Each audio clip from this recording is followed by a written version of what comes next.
About I don't know, it was like September or November of 2011. I had a dream, and a lot of dreams I just assume don't mean anything, and just totally random events being replayed and uh, fused together differently in your brain.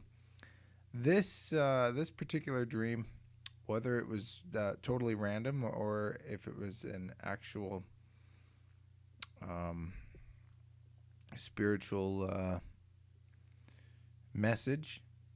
Um, I received something spiritual from it, so I'll lean that direction. Basically, what happened was, and but the dream was still weird. Um, I was outside and I looked across the skyline. There was mountains, and there was a lot of people that I knew, and then there were other people that I didn't know.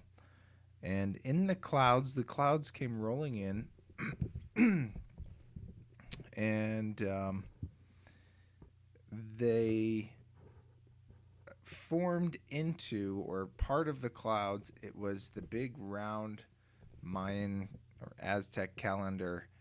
Um, I don't remember, and I'm not totally familiar with both enough to be able to discern which one, but it was something like that. It was some Mesoamerican round glyph in the clouds, in the shape of the clouds, or the clouds took the shape of this calendar, and everyone looked at the horizon, seeing this rolling in. You couldn't miss it. It was just like a giant. It spanned almost the entire horizon, and everyone looked at it, and they knew what it was, and they knew what it meant.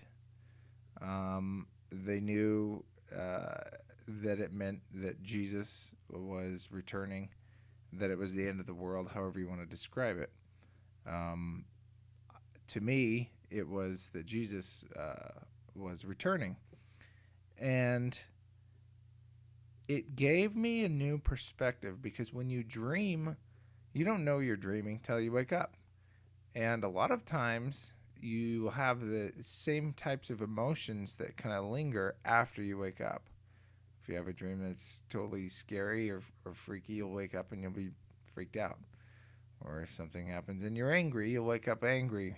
Um, and so I looked and I saw people that knew what it was that Jesus was coming back, and they were excited.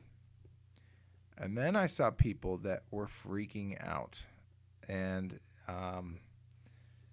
it reminded me of the verses of scripture where it says that they would wish the mountains to fall upon them, and I understood it at that moment. There's nowhere to hide. There was nowhere to hide. Everyone knew what it meant, and there was nowhere to go. And I saw some of those people that were in absolute sheer panic. Um, for myself, my own feeling, I wasn't certain.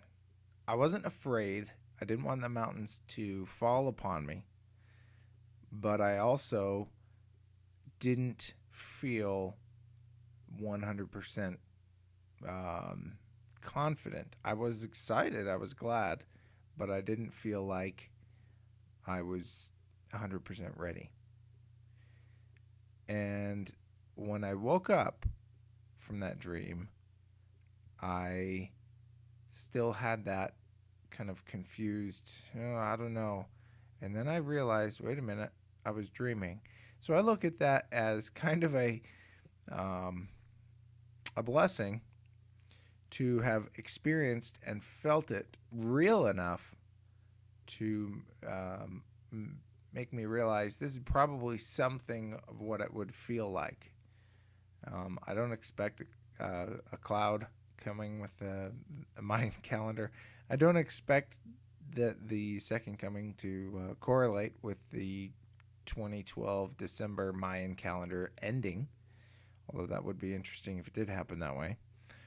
Um, as you know, the scriptures say, no man knoweth but the Father, and he'll come as a thief in the night. Or if you want to look at the parable of the 10 virgins, all I'm saying and all I want to share is that the sentiment that I felt was so real in that dream, and then looking and seeing the panic and terror in some people and the absolute joy in others.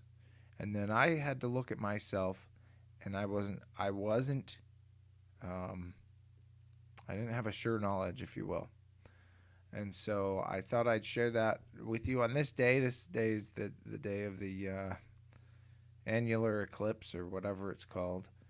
Um, and it just reminded me of that dream that I had. And now I've decided to start sharing spiritual thoughts. And, not always, I've had a couple dreams in my life that I think were significant. But, if you have too many, people might think you're crazy. But hey, if they're from God, then, so be it. Thanks for watching. Subscribe, comment, and thanks for watching.